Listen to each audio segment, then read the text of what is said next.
بسم الله الرحمن الرحيم. ولقد آتينا لقمان الحكمة أن اشكر لله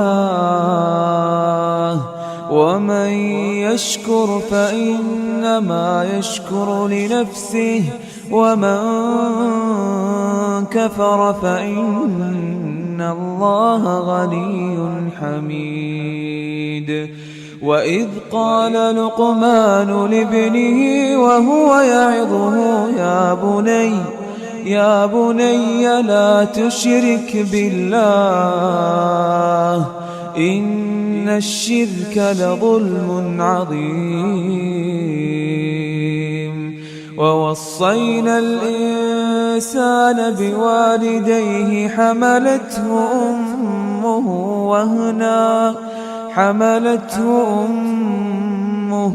وهنا على وهن وفصاله في عامين أن اشكر لي ولوالديك إلي المصير. وإن جاهداك على أن تشرك بي ما ليس لك به علم فلا تطعهما وصاحبهما في الدنيا معروفا واتبع سبيل من أناب إلي ثم إلي مرجعكم فأنبئكم بما كنتم تعملون. يا بني إنها إن تك مثقال حبة من خردل فتكن في صخرة أو في السماوات أو في الأرض يأت بها الله إن الله لطيف خبير.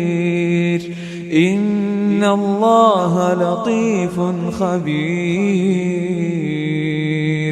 يا بني أقم الصلاة وأمر بالمعروف وانه عن المنكر واصبر على ما أصابك إن ذلك من عزم الأمور.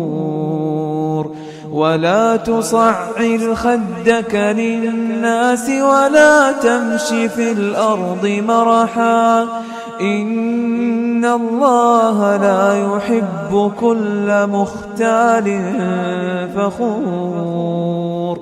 واقصد في مشيك واغضض من صوتك إن أنكر الأصوات لصوت الحمير.